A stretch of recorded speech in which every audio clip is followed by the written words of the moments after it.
E non, non, a dire come mute, credi?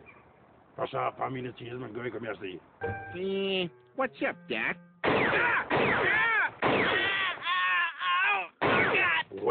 Ué, teve aqui, assim para a família. Frente das casas, ei! O cremado! E não, não, a dire come mute, credi?